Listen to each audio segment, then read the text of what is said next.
Hey there. This video is rated M for mature. Now I'm a VR YouTube streamer who started with a developer kit, just a demo in the Oculus Rift DK1 in 2013. And I started my VR channel in July 2014 with a DK2 and Elite Dangerous. After more than 1,300 games, various consulting jobs, and being a vocal member of the F-Reality podcast, I wanted to finally share my top 5 VR games. So this is for players new and experienced, looking for fantastic games they haven't done yet. It's also for VR devs, both seasoned and green, so they can understand what bakes a great VR cake, if they don't already.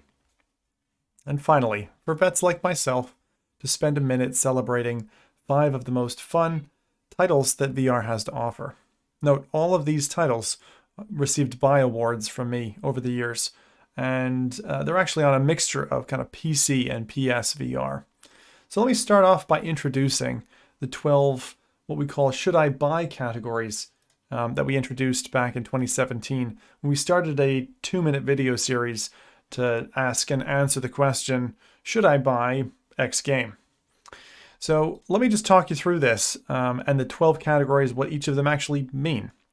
So here you go. Visuals. So visuals talks about the visual cohesion in a game and actually how a game looks. If you asset bashing and you have 5 different pieces that just don't coalesce together nicely, then you won't get the visual score. Sound design. Of course, the sound landscape is very important for me. I'm a big fan of kind of good audio, hence the HD 600s that I'm wearing from Sennheiser.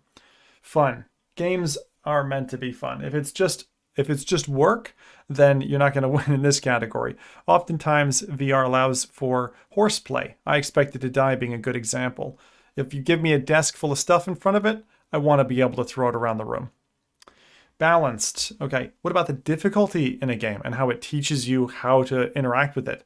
And that doesn't have to necessarily teach you through instructions. Take Gorilla Tag as a recent example. They start you off in a cave and you just have to learn how to get out of the cave and drop down into the canyon where you can start having fun. Great example of a game that's actually quite balanced in its presentation, but actually also quite difficult or challenging. Original. Stuff that's, been done before can be done again. And have exercise games that have done before, but when they're done again, you're like, I've seen this before. It's not original. You executed it well, but it doesn't really stand on its own. Story games have really rich characters. I like to think of The Invisible Hours as a game with great characters in it. So that's a good example of a game that maybe you haven't heard of and you should definitely check out. Tactile. Now this is one that is probably the most maybe contentious in my list. And tactile essentially means, well, take a look at this. This is the Subpack M2. I use this. There's also Behaptics and a whole bunch of other suits that you can wear that allow you to feel the haptic vibrations that correspond to gunshots, explosions, ghastly growls or screams, and they really enhance the experience. So not only do you see it, you also feel it. And if you're a simmer from the walk of flight or driving simulation, both of those teams have force feedback devices. Why? Because it's another sense that you're saturating. And I think it's really important in VR, and a lot of devs don't design like their baseline to work with devices like the Subpack. And that's an important miss that a lot of developers find. Okay, next we've got mature. So again, if you're an adult like me, or you're a budding teenager who's interested in getting to know the world, I think maturity is something that comes into the language the characters use, the themes, it can be controversial themes, it can be violent themes, whatever the case may be. I do think that a mature flair for me is what is something that adds to a game, so that you're not like watering it down. A good example that I'll talk to later, which doesn't actually make my top 5, it's like Half-Life Alyx, for example. Doesn't really have that mature theme really baked in there very much. Not like the other titles that we'll be talking about tonight. So that's an interesting one. Now, you don't have to get all of these 12 categories in order to make a buy award. In fact, most of mine are 8, 9, 10, 11. Get one of those scores.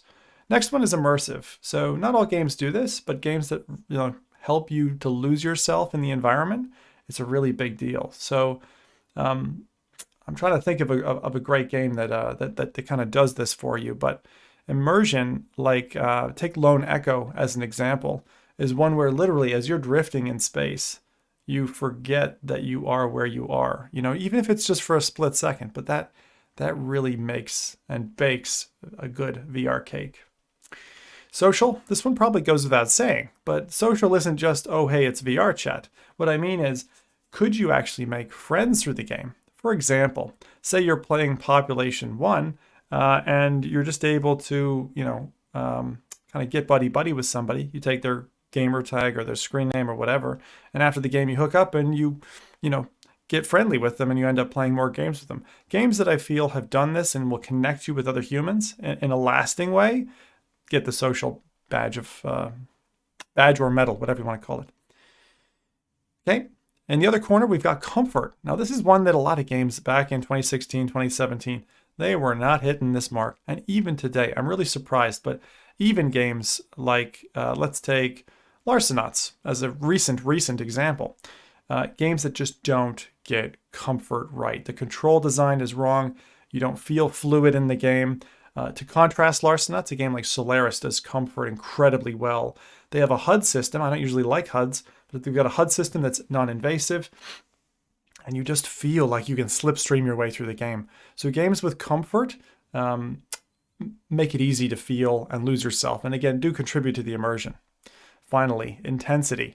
So if it's a horror game or something like that, action, you know, high octane experiences, get your heart going, get your blood pumping, and it's one of my favorite things is a game that's got proper intensity. I don't think I have a single game in this top 5 that hasn't won the award for intensity, and I'll share you my verdict as we go through. So let's go to the 5. Okay, I'll go in reverse order, which is normal for these kinds of videos. But if you want to skip to the end or whatever, I'll give you some timestamps so you can do that as well. All of the 5, by the way, if you don't want to wait, are going to be in the description of the video, so feel free to just check that out just below the video. Okay, let's go into the top, into the first one here, and I'm going to run the trailers for these while we're playing them. I love this blood and gore, intense violence, and strong language, like right off the bat, because this is very much my thing.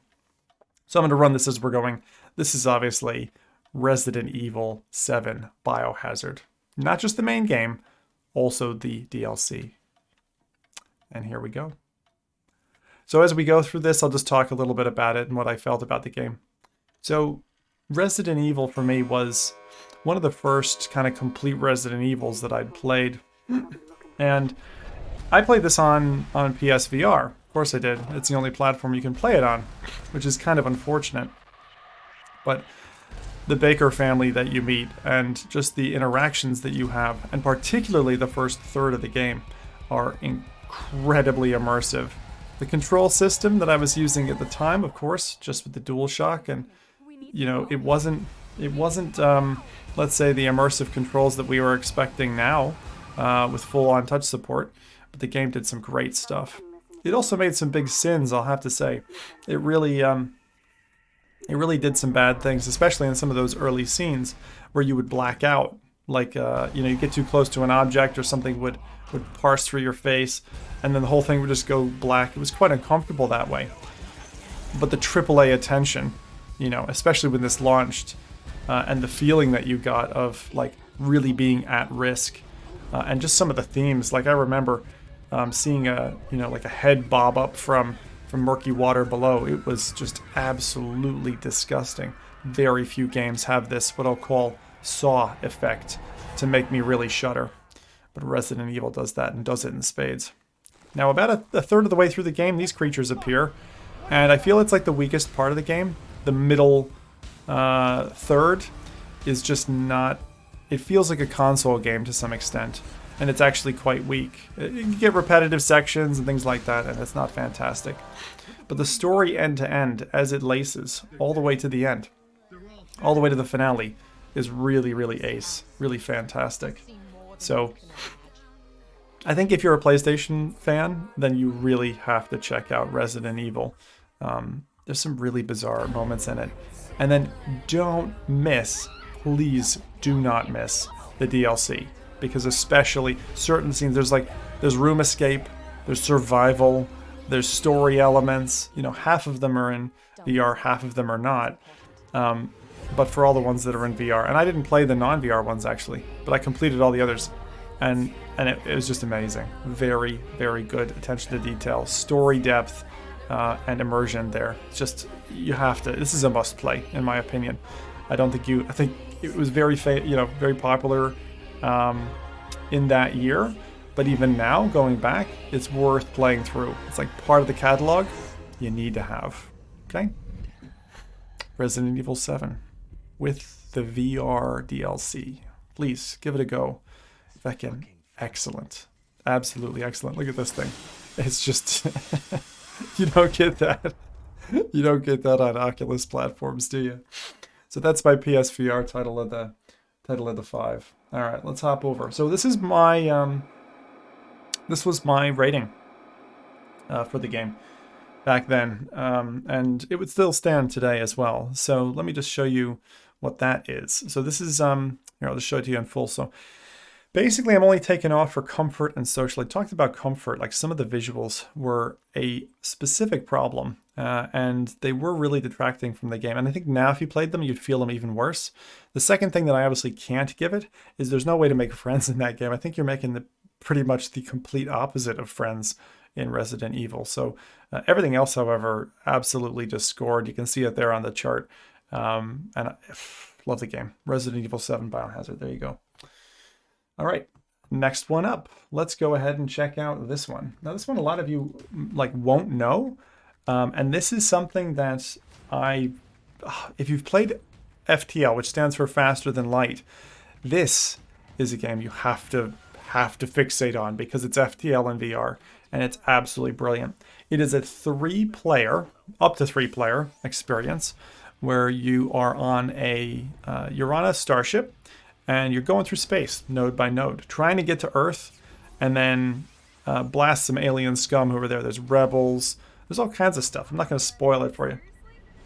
It is absolutely a brilliant game.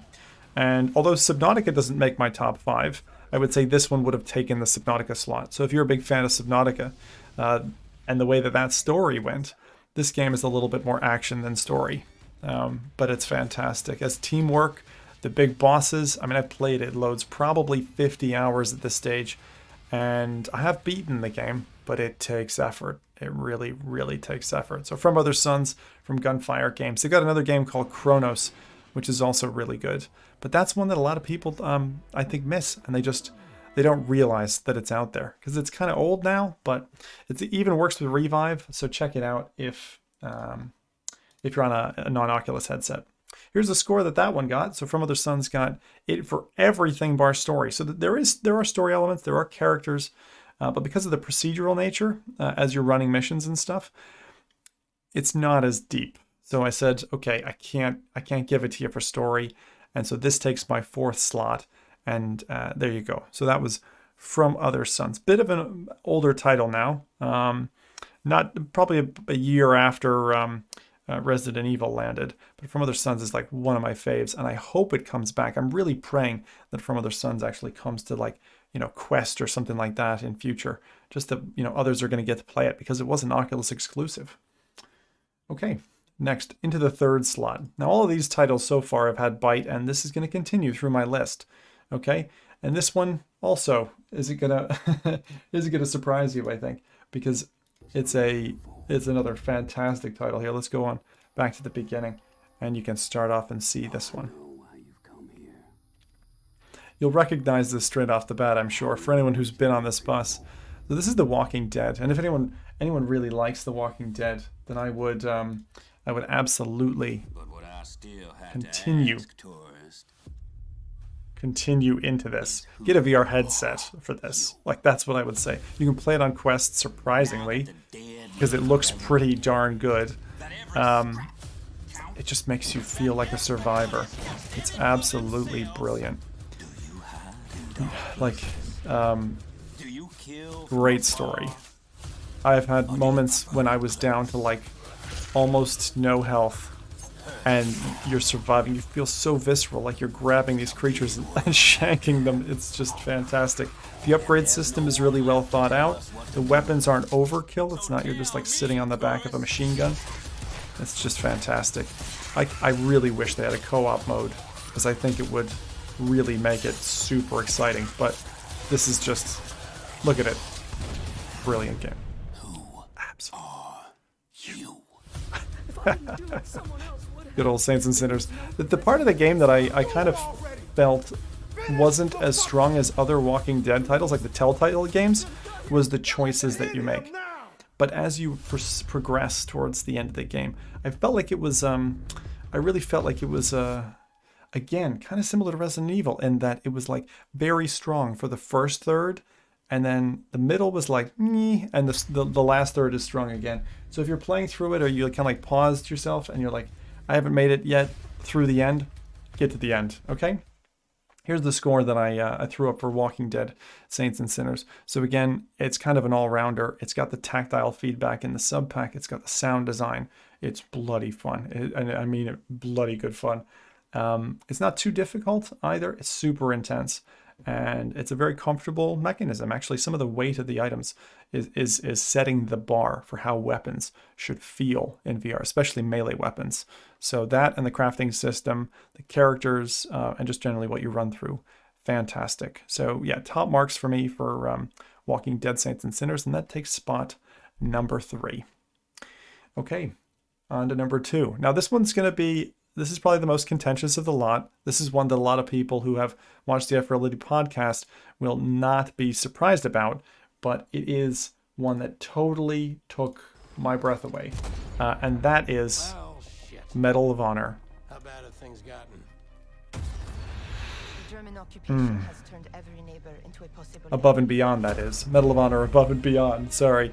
So here you go. Here's the We need more resistance members. the scenes in this are just fantastic. If you were looking for, I'll call it a, let's call it a dumb, I feel like I'm doing a disservice to the team, but if you're looking for a dumb action game, this is just absolutely brilliant. It pains me that, you know, it got such bad reception at launch, because that's not how I feel at all about this game. Like, Okay. There's an aspect to this game which talks about like the original vets and all that, and like I think most people were kind of uninspired by that.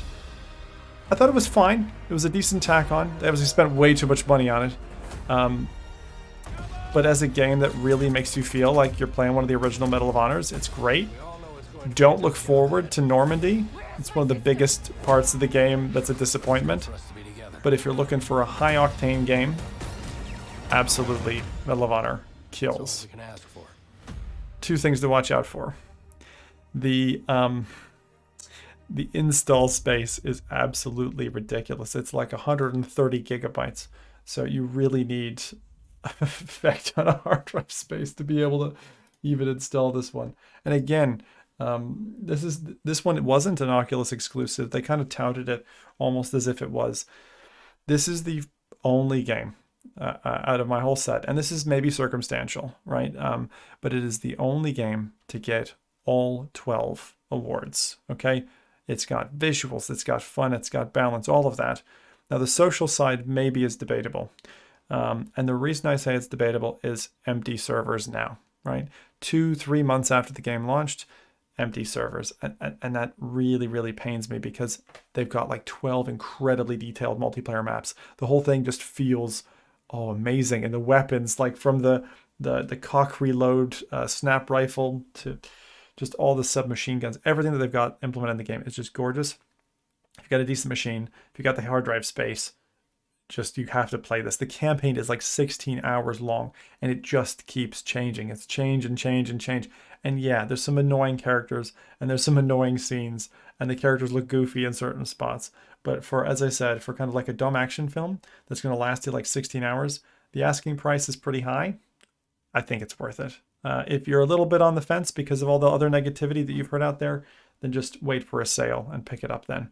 But I think you have to play Medal of Honor. It's amazing. Also, one other caveat, the first 2 hours of the game are relatively slow. Okay, things pick up after that.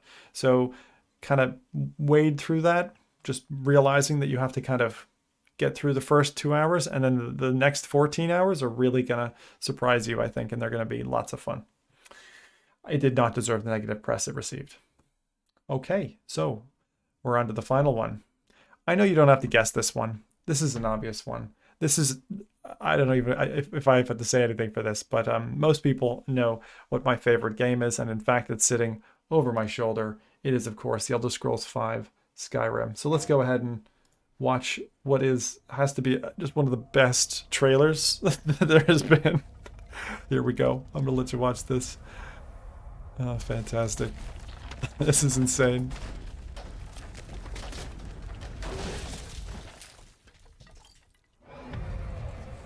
Oh man. Like I said, this is the celebration part, yeah? For anybody who hasn't seen it already. Look at that, look at that. Oh, I remember, so I played this on PSVR first. I put 100 hours into the game on PSVR. I'd never played it flat before. And just the sheer immersion. Insane. Absolutely insane. Absolutely insane. Absolutely insane. I mean, I'll show you a little bit more here, but let's just flash through the score first, and then I'll show you another trailer for it to kind of just, as I said, celebrate the fact that Elder Scrolls is what it is. So, okay, first off, visuals. Consistent throughout the game. The thing that just struck me is the different grades of weapons. You find like, it feels like 8, 10, 12 different like classes of weapons, elven daggers, and then like just all kinds of stuff. Nord swords, and just, it's amazing. And they've kept them so right. Like the armor there's armor sets, there's weapon sets, everything. And it's just, you can spend the length of a normal VR game inside a single dungeon, and there's, I don't know, 50, 100 dungeons of different lengths, different stuff in them. They're not repetitive. It's insane. It's absolutely mind-blowing, insane amount of content for you to play in VR. Now, I would recommend some basic VR mods. I'm not usually a mod guy, but some basic VR mods. And if you want to check that out, skyrim.zimtalk5.com, and you can check my whole mod list. But there's like 3 basic ones that basically give you a slightly better menu system, full IK system, so inverse kinematics, and you get your arms and you get your swords and all stuff, and then it feels like a proper VR game. Even without that, I would argue it was fine. I played it with moves on the PSVR and it was fantastic. I'm now probably at about 40 to 50 hours on PC, but I tell you, it feels like a VR vacation. Like you step into this world and everything else is just gone. You're just in a different place with a character. You're on horseback. You're casting magic with 2 hands. And if you augment that now with, I really appreciate this little device, which is a hip tracker called Decamove. And then you can be riding horseback, aiming with your bow, all this kind of stuff in the middle of this expansive world. And it's not head motion. It's not arm motion. So I can look and shoot at something while I'm riding in the direction my hips are pointing. And it's just, it feels like you're there. And it's absolutely incredible. So that package, you don't need the hip tracker. I'm just telling you that in case you didn't know it existed, because that's pretty new on the market now. But it's transformational. You can use your phone if you have an Android app as well for Decamove, which is great. That's a really smart marketing ploy by them as well. Ploy, I don't know what you would call it, marketing tactic, strategy. Let's run another trailer here in a second. Obviously, social doesn't work. I wish Skyrim together would work in VR. It doesn't. There's so many versions and variants of this game, but like from the maturity, the story, the fun, the balance, obviously the originality. I mean, it is Elder Scrolls through and through. It's intense. The visuals are beautiful, and the comfort, I would argue, is absolutely on par. And it just, as I said, everything just washes away, and you're just there. So let's do one more. This is a video that I think really sums up what Skyrim's all about. Absolutely love this. This is great. It's fantastic. Just look at these weapons. I mean, this is the thing. Like, and I want to like cheer, applaud. Bethesda have done such an amazing job Spiders are icky. Giants are insane. The different environments, the dragons when they're chasing you. I mean, it's an older game, yeah, mind you that, but and the textures that when you start off are a little bit, I don't know, lo-fi, a little bit muddy, but I can absolutely forgive it. And if you have a decent PC, just mod it. There's some incredible nature mods. The combat, in my opinion, okay, it's not Blade and Sorcery, it's not Boneworks, right? But the archery is freaking great.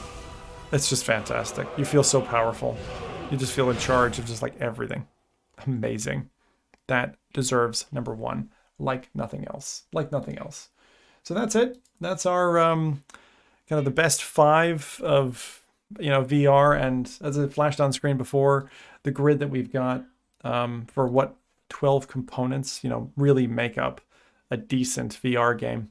I've given out plenty of avoids and considers over the years, but the buy titles are really something. If you'd like to check out my reviews, it's at reviews.zimtalk5.com. Now, some of you might be asking me the question as we tail out the end of the video, why no Half-Life Alyx? I mean, it's head crabs, G-Man, and Valve pushing the boundaries of like the technical envelope of VR. It's a good game. Don't get me wrong. I enjoyed it. It was technical. Didn't have quite as much bite as I'd wanted. None of the Half-Life games have. I've been a Half-Life fan for quite a while.